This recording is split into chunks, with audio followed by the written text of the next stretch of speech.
Hello everyone and welcome to the channel. Today making my predictions for this weekend's two-night extravaganza, WrestleMania 41. So start things off with the night one card and with the match that I think everyone believes will be opening up the show. And that'll be for the World Heavyweight Championship where Gunther will be putting his title on the line against the winner of the Royal Rumble, Jey Uso. This match seems pretty straightforward to me, with Jey Uso having numerous chances to win the World Championship in the past. Feels like Jey Uso has to come through here and win the big one, and I believe he'll be defeating Gunther to become the new World Heavyweight Champion. With Jey Uso having multiple cracks at the World Championship in this calendar year, it feels like, or in this wrestling year, it feels like, a loss here could do some irreparable damage to him and could really screw things up for the Yeet Man. I think that the win here will go over big. He'll be eating with the crowd. We'll get a great shot. We'll get some call. He'll be on the table with Michael Cole and Pat McAfee celebrating the win, and he'll move on to Monday night where he gets some huge "you deserve it" chants when he opens the show with some crazy entrance, and then we'll see what's in store for Jey Uso as the new World Heavyweight Champion. So now on to match number 2. And match number 2 will be a singles match where we'll see Rey Mysterio taking on El Grande Americano. So this match really boils down to one thing for me. Are we taking the mask off of Mr. Americano? And if we aren't, then I think he's going to get the win. But I think just like a quick WrestleMania kind of like, hey, look at what happened thing, I think Rey Mysterio will be getting the win and unmasking El Grande Americano to reveal it's been Chad Gable the whole time. I feel like this will harken back to last year's WrestleMania where Rey got to celebrate with Jason Kelsey. I think this will be another mask type celebration with him celebrating the reveal of this imposter luchador. So now on to match number 3. And match number 3 will be a grudge match between Naomi and Jade Cargill. So for this match, I could see the arguments on both sides to why each competitor should win. But for me, I think with Jade Cargill getting taken out, I think she gets her revenge here and gets the win, defeating Naomi in this match. To me, just thinking about this logistically, I think there's more ways to go with the person who got attacked getting the win than having the attacker get the win from the start, because that attacker's going to want more and want blood and want to end this somehow. And if the person who got attacked is lost again, it kind of feels like I already beat your ass when you weren't looking, and now I beat you when you were looking. Like, what else could you do here, pal? So that's why I think Jade Cargill will be getting a win here at WrestleMania. So now on to match number 4. Match number 4 will be for the World Tag Team Championships where the War Raiders are putting their title on the line against the New Day. So this match is another one that feels like a toss-up to me just because it feels like the tag division is a weird place on both shows right now, regardless of gender. So for me, I think I'm going to fall into my trap here thinking everyone's going to be a new champion at WrestleMania, and I believe the New Day will become the new World Tag Team Champions. For my reasoning here, I think the New Day getting the win just adds to them with them getting booed, being like, see, we told you we could do this even without you people and all this. And that seems to be like the trend that a lot of stuff is going with WWE right now. And I think the New Day could get the win and the Viking Raiders could get another shot at them, and they just keep going. And then we'll see what new teams sprout up for this New Day Tag Team Championship run. So now on to our next match. And our next match will be for the United States Championship where LA Knight will be putting his title on the line against Jacob Fatu. So this match to me seems like another trap that's been set here, but I'm going to fall for it here, and I believe Jacob Fatu will be winning his first singles championship in WWE, becoming the new United States Champion. As we've seen the bickering with him and Solo and the little dysfunction going here and there, I think Fatu winning gives them a feud with a title that I think people would care more about than if it was just Fatu and Solo going at it, because Solo, we watched that guy for a year, and everyone's a big fan of him, it seems like. And I think the feud could be like, you had chances to win the World Championship and couldn't get the job done, and I won a title, and like he breaks off, he doesn't love Solo anymore, and that's where their feud starts and goes, and that's where they feud over this US Championship for the months to come. So now on to our co-main event of night 1. This will also be the short hype video for night 1 of the PLE. That'll be up tomorrow at 9 a.m. Eastern, and this is for the WWE Women's Championship where we'll see Tiffany Stratton put the title on the line against the winner of the Women's Royal Rumble, Charlotte Flair. So after the tumultuous build between these two, I'm questioning who could win this. This seems to be the most, I guess, the closest one to where people think it could really go either way. It seems like odds that I've seen are very close, and this is the closest match for that. For me, I think that Charlotte Flair is going to become the new WWE Women's Champion here. In this match, it just feels like to me that if Charlotte Flair loses, I don't know where she goes next. Like, okay, she failed, now what? Like, it doesn't feel like people want to see her do much but if she lost especially, I don't know what you would see her do next. And we know that Triple H has a big spot for Charlotte in his heart, as he made her NXT champion for a very long time. So I think she's going to take the crown away from Tiffany Stratton, and we're going to see Tiffany Stratton maybe get one more go at Charlotte Flair, and then probably ending up in the Money in the Bank ladder match, trying to do what she did last year and win it again. Then maybe reignite her feud with Nia Jax, and then Charlotte Flair will just be sitting there, and they probably could go at it again even later, like SummerSlam or something way down the line. But maybe Tiffany Stratton jumps into that US title mix or Intercontinental title mix, depending on how the brand split works, because I have no idea how the rosters work anymore. So for this Saturday night, I think the Royal Rumble winners win both of their titles, as Charlotte Flair becomes the new Women's World Champion. So now on to our Night 1 main event, a triple threat where we'll see Roman Reigns take on Seth Rollins, take on CM Punk with Paul Heyman in his corner. Who saw that one coming? So this match really boils down to Punk or Rollins here. I believe Rollins should get the win here, because I think there'd be a lot more creative and more interesting things to do with Rollins getting the win. It's very weird to feel like Roman Reigns doesn't have a chance to win, and now that I feel like that, he'll probably end up winning this match. But something has just popped in my head last night, and I think that's how this is going to go. This feels like the ending of the new CM Punk Life WWE retrospective, like called Back to Being the Best in the World, where it like documents his leaving and him coming back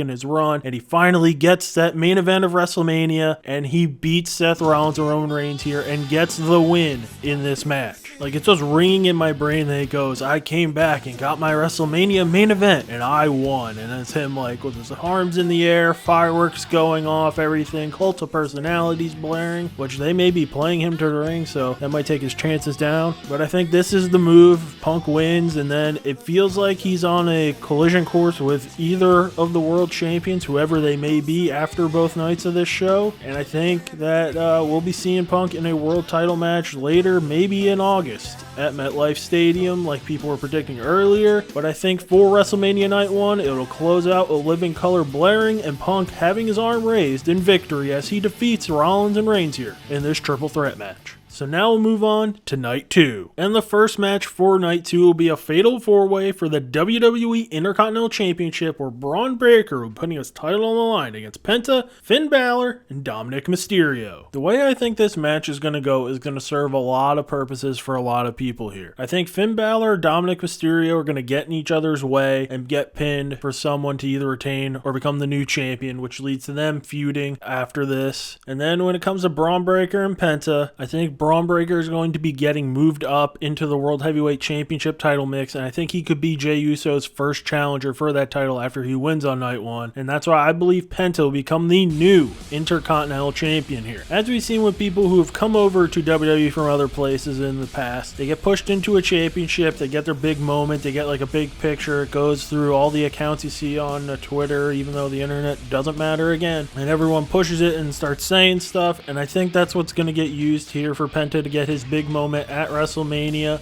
winning a championship here on Night 2 of WrestleMania to open up the card. And I think Penta becoming the new Intercontinental Champion opens up the challengers who will be coming in, and we can maybe see this title being defended more often, and we'll see a lot of more fresh and intriguing matchups going for this title on Monday nights. So now on to match number 2. And match number 2 will be a singles match where we'll see AJ Styles taking on Logan Paul. And boy, do I not have a lot of insight into this match. Like, I don't know what Logan Paul is doing. It just feels like he shows up to do something for like a couple weeks, then he's gone for a while, and then here comes like one of the bigger pay-per-views. Let's bring him on in, everyone. He's famous on the internet. So for this match, I see this as Logan Paul getting the win, defeating AJ. He looks like despondent, like, geez, I screwed up kind of thing. He does something to where him and Karrion Kross intertwine even more, and that's where AJ Styles is sent down after WrestleMania. Because I think if AJ Styles were to lose this match, he has to go down some radical path, and I think that's where Karrion Kross could lead him after he loses this matchup on WrestleMania Sunday. So now on to match number 3. And that'll be for the Women's Tag Team Championships, where Liv Morgan and Raquel Rodriguez will be putting the titles on the line against Bayley and the Women's Intercontinental Champion, Lyra Valkyria. So for this match, I can can kind of see it going anyway, because it feels like most women's tag team title matches that end up on PLEs feel like a crapshoot to where it can go either way. But I think for the overall health of the women's tag team division, which I'm not a doctor, so I don't know how great that is, but I think Liv Morgan and Raquel Rodriguez retaining the women's tag team championships are the way to go here. I'm not falling for the trap of picking a new champion here, which I'll probably bite me in the ass here later. But I just think with Lyra having a championship, I don't know if you want to do that mix. We can have another great discussion we could see later on the internet of a women's double champion and have someone vacate the title in a week. That'll go over well. But I also think with Lyra and Bayley losing here, that they can spurn off into a longer feud, and then we know Roxanne just popped up now full-time on the main roster. I think she could get mixed in, and I think there will be a feud between those three after they lose this matchup and Liv and Raquel retain those women's tag team titles here at WrestleMania. So now on to match number 4 of the evening. And this will be a Sin City street fight where we'll see Damian Priest take on Drew McIntyre. In this match, I think we'll be seeing some crazy spots and some crazy moments between these two to try to show out here on the Showcase of the Immortals. But I think due to Damian Priest getting the win the last time these two faced off, I think Drew McIntyre gets the win here at WrestleMania. I think there's a little bit of a heels problem in the men's upper card, and I think Drew McIntyre getting the win makes him more of a viable heel to go after a championship. Now I know he's on SmackDown, and right now Cody's the champion, so that would work fine, but he feels like he'd be good against Jey Uso, but he's not on the show. But also the rosters don't really matter anymore, so I could see him being like either that second heel in this SmackDown scene, or maybe if there is a draft happening, because we know that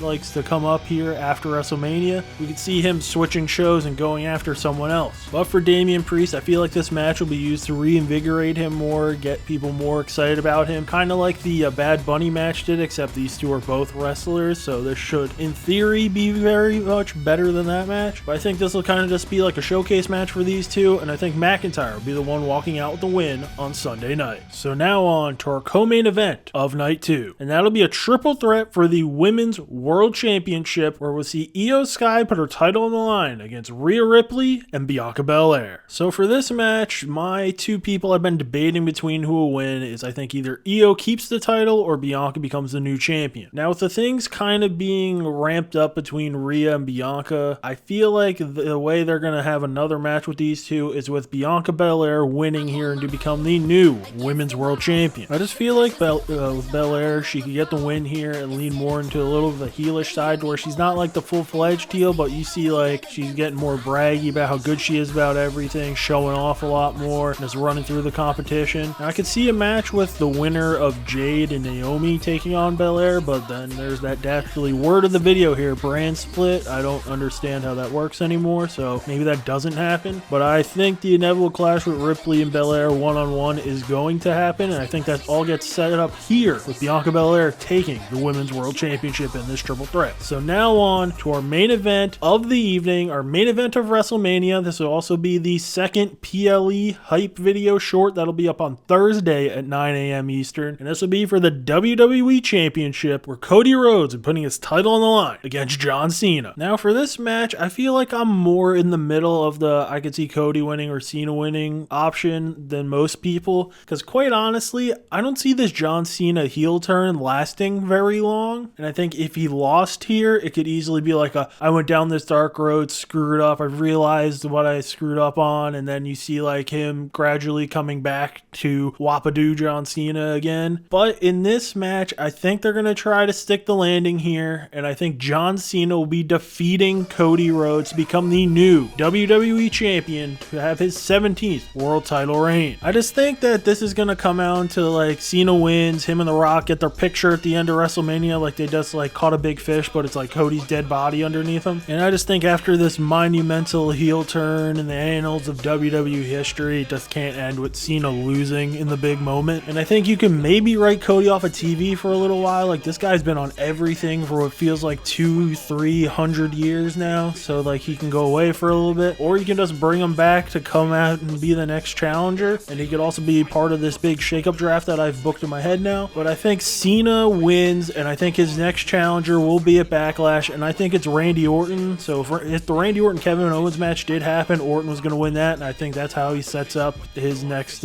challenger. So like if Orton does get on the card, I don't think it'll be anyone new because I think Orton's going to win, so he can be set up as that next guy for Cena. And I don't think we'll be seeing a long John Cena run as a heel and as the champion. So I think like once he loses this title, that's it. We're going to start seeing the change back to John Cena, to where like when December rolls around, it's still like the Rainbow Man, all the happy hunky-dory John Cena stuff is back for his last match. But for big bad mean heel John Cena, I think it starts off with a bang here as he wins the WWE Championship. So that'll do it for my predictions and my predictions on WrestleMania 41. This will probably be my last predictions video I do. I'm gonna probably stop doing this. Gonna keep doing some shorts, so you'll see me there. But for long form, I'm gonna try to figure out something else. I may be back doing predictions by like All In, so who knows. Vikings franchise shorts will continue on this channel. We're good through May right now, so if you want to see those, come back. Those will be up every day starting at 8 a.m. and then every 2 hours after till 2. Tomorrow at 9 a.m. Eastern, the Tiffany Stratton Charlotte Flair short for the PLEs coming up. Then on Thursday at the same time, the John Cena Cody Rhodes short will be going up. So if those interest you, come on back at 9 a.m. on Wednesday and Thursday Eastern to see those. And if you ever watched one of these videos, thank you for watching. If you liked the video, leave a like. And if you've left a like, thank you. Leave your thoughts in the comments section below. I think I'll be pumping out the short hype videos every now and then for the pay-per-views and PLEs. So if you want to see those in the future, hit that subscribe button.